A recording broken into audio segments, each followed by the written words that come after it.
Yeah, so today's lesson is about application problems. Tomorrow's lesson is pure study whatever you want to for the lesson in preparation for Thursday's test. It's written on the whiteboard here. Note, cancelling down expressions will not be tested. Remember, I gave it to you last lesson as a bit of an extension activity kind of thing, and said that there might be a question on the test, but I wasn't too sure. It's been confirmed that this kind of thing where you have to cancel down will not be part of the test. So the rest of it is legit. So all those factorization techniques, all those expansion techniques, and now application problems as well. Just a couple of application problems here and there. So application problems, word problems, that kind of thing. That's the focus for today. I'm going to go through one just really quickly and then get you down to work.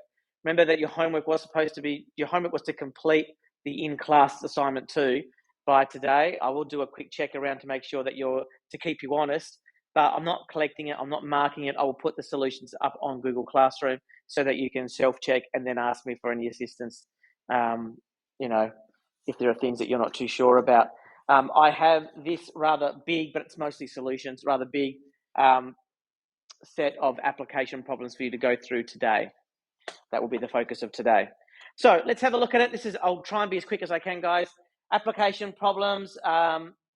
Basically, you're given a word problem, like there is on slide 2 there. A rectangular pool is constructed so that its length is 3 times its width. I don't know, why not? A, draw a diagram. B, calculate the area. C, often they'll just come up with a thing you need to do, like calculate the area, something like that. And the rest of the steps are hidden. And sometimes they're written down like they are here, A, B, and C. But the steps are almost always, with application problems, those 4 there. We read the problem.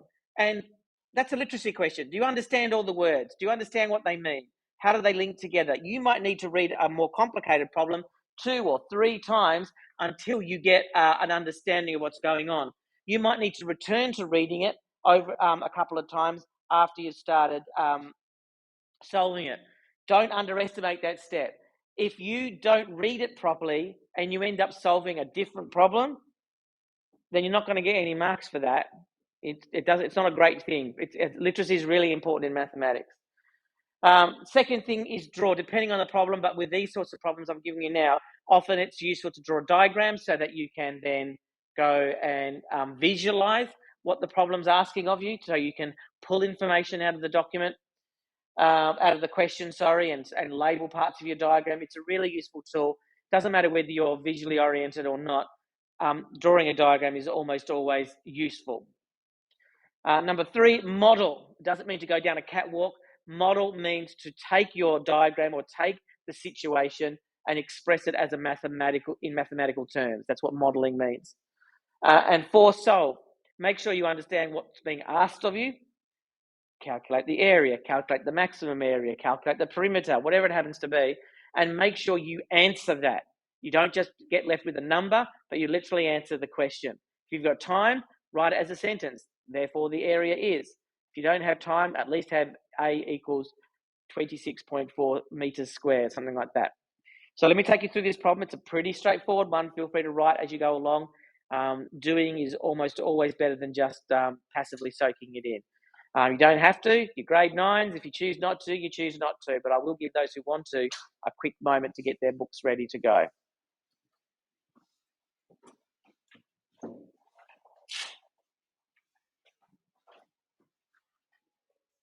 Go-getter students will be writing down right now, I'll tell you that.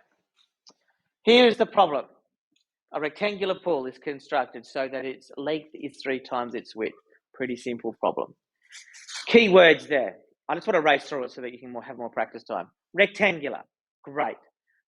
Anyone having a problem visualizing a rectangle? Good, you belong in 9 Maths Extended. Well done. Its length is 3 times its width. Okay, well, actually, we've been given a bit more information here, thank goodness. Draw a diagram using X to represent the width is part A anyway. So I'm going to zoom out so we can see it all, and I'll just start doing the solution in slide 4 there. So the first thing I do is I would use my ruler and I would draw something which looks approximately right. I'm not measuring it. I'm not going, 9 centimeters along and 3 centimeters up, so it's the scale. I'm just doing it roughly by eye because it's just to help me work out the problem. It says in the diagram, it says in part A, draw a diagram using X to represent the width. Okay, so let's just say I didn't have part A there. I would do the same thing. I've got my rectangle, and now I need to use the fact that its length is 3 times its width. So I don't know either dimension, so I start with one of the dimensions. The width is probably easiest, and I label it with a variable. It could be W for width or X for just an unknown variable. It could be anything you want to. What does that make the length? Let's go back to the problem. A rectangular pool is constructed so that its length is 3 times its width. So, thank you, Sam. If its width was 2 meters, what would its length be? 6 meters, right? 3 times its width. So the reason why I say that is if you have trouble seeing that length is 3x, what's often a good idea in application work is to substitute in numbers, because numbers are often more concrete for people. So you go, well, if it was 1 meter wide, how long would it be? It's 3 times. Oh, that'd be 3 times 1. If it was 10 meters wide, that'd be 30. What am I doing each time? I'm multiplying the width by 3. How do I write that algebraically? 3 times x, or 3x. Good so far? Okay, that's part A done. Part B, calculate the area in terms of x. When you see in terms of, it means don't come up with a number because you don't know it. Instead, use the variable or variables that you've been given to come up with an area, an expression for the area, like a formula almost. I'll do it in this little section here, so I'll try and keep it all on the one page. A would be area equals, we know what area is, it's length times width, right? So that would be length times width, or width times length, x times by 3x, which equals 3x squared, done. That's part B, sorry. That's all it is. It's linking the facts that you've been given in order to solve. Any questions? So the hardest thing there is to know that x times x is x squared. X times x is not 2x. X plus x is 2x. Calculate the area if the width of the pool is 5 meters. That's easy because x is the width. So part C would be area equals 3 multiplied by 5 squared. And I'll just do it in one step. 5 squared is 25, and 3 of them must be 75 square meters. And I'm done. Any questions? You've got to ask questions if you don't understand, guys. Part C is trickier. Part D even. I'll zoom up just so you can read it, and then I'll unzoom. A 1 meter wide path is constructed. I think I meant to say is to be constructed, but I'll just get rid of the 2. Is constructed around the pool. What is the total area of the pool area? Pool plus path in terms of x. Okay, so this is where we might draw the diagram again or modify the one that we've got. Sorry, I'll zoom out so you can see it all. So I draw my pool in again.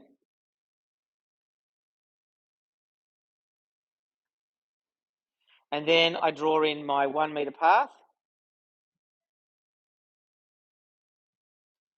That was a bit dumb. A bit better. Again, just trying to keep it roughly accurate. Like so. I know that this is x.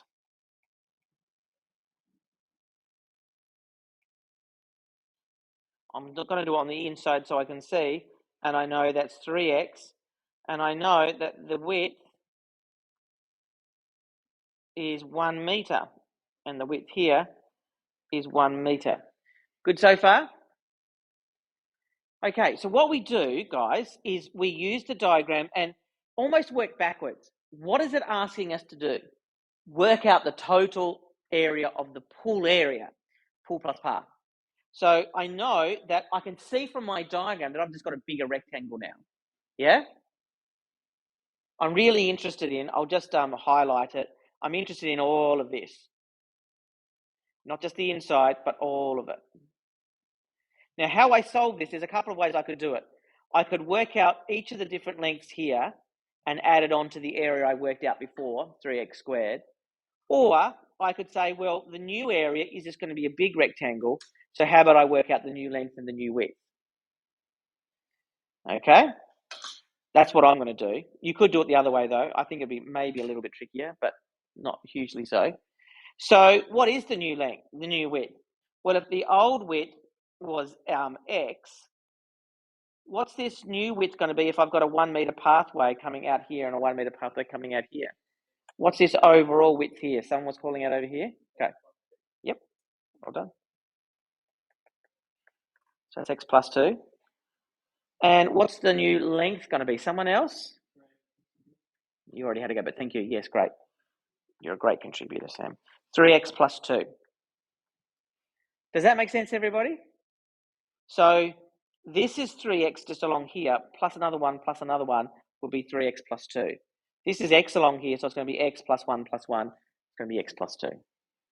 So what's the area then? The area, quite neatly, is going to be x plus 2, the width, doesn't matter whether I do length or width first, multiplied by the length, which is 3x plus 2. And there's my area. But, you know, it doesn't feel right, does it, in factorized form? I think it would look better if it was in expanded form. So let's expand those brackets. I'm going to pause the video. I'm going to give you maybe a minute to get ahead of me. See if you can get out what the area is as a single expression, not in expand those brackets is what I'm trying to say. By yet. This way I'm going to do it by the box method just to mix it up a bit. You don't have to do it by a box method. You can do it by chicken beaking. So box method would be to go like this. You should be writing this down if you couldn't get it. X plus 2, doesn't matter whether it goes on the side or on the top, and the other one goes on the top. 3x plus 2, fill in the boxes. 3x squared, 6x, 2x, and 4. And then I can then write that as 3x squared, that's the top box, and then diagonal add up 8x, and then the bottom one is 4, so it's 3x squared plus 8x plus 4 is the final solution for that. So if you could not expand that or you didn't get it right, that is a red flag for you that you need to get on top of that, because that's really early work we did in this unit. It really is work that you probably have done in maths, regular grade 9 maths as well. So be on top of it, please, if you didn't get that right or didn't know how to start. Secondly, you need to have your factorization and expansion skills under your belt so that when it comes to the application problems here, you're focusing on what does this mean as opposed to how do I expand or how do I factorize. That's really important. So in a moment, I'm going to hand out your sheet set. Go around the class once, handing out the sheet set, and I'm going to go around the class a second time and check on your homework. But the challenge is to do the modeling. Okay, I'll go back a step again so you can see it, and I'll stop the video there.